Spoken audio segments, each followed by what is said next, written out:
And one day it occurred to me that the adversaries in my head were the only thing keeping me from peace. And I started to let them go one by one. I consciously, as they entered my head, went, is this real? Do I even know this person? Sometimes you don't. You don't know your adversaries. You've never met them. You create these wars. And I started to let them go, and I suddenly realized what that statement meant, at least what it means for me, is that he freed the world from sin from his perspective. You know, it's up to each one of us to free the world from sin from our point of view. And with that comes freedom. And you got to keep doing it because they keep entering. One minute you feel like, oh my gosh, this is going to be, now the landslide's going to start.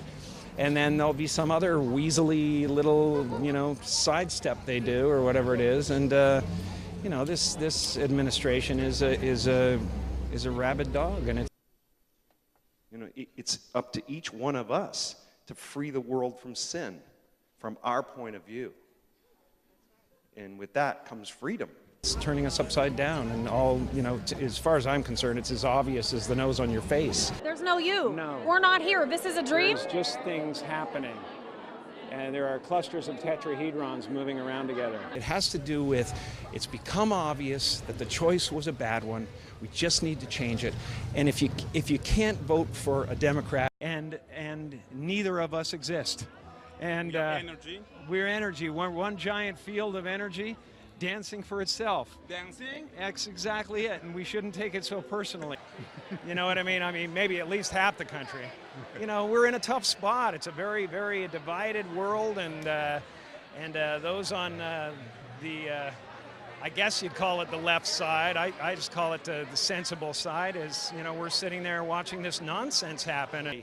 Because it really is just a beautiful, beautiful relative manifestation, and it's here for us to enjoy. At least let all this flood of information that's so negative and so obvious keep you home. And apparently here anyway. We're not actually here in an absolute sense. Yes, but we are live In on the Veda Vedanta sense, we don't exist at all.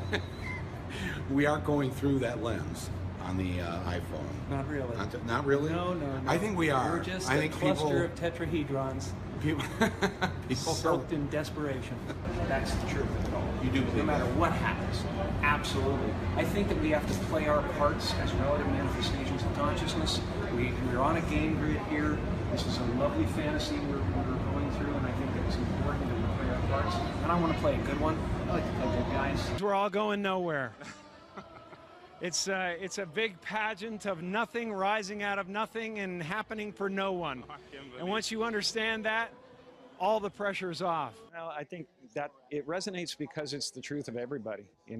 We spend our whole lives trying to invent ourselves and trying to figure out, what this is, and it's just a collection of abstract ideas, from your ethnic background to your nationality to your, whatever, all of that stuff. Those are all ideas you've been given. Exactly. And so when you end up at the end of it, you might be successful, but you're unhappy and you don't know why, because, oh, this thing didn't work. This is not a real thing. It's something I cobbled together. I see that everybody's a hypocrite because everybody's imagined themselves standing there with his head. It's up to each one of us to free the world from sin from our point of view. And with that comes freedom. It's turning us upside down, and all, as far as I'm concerned, it's as obvious as the nose on your face. There's no you. No. We're not here. This is a dream. There's just things happening. And there are clusters of tetrahedrons moving around together.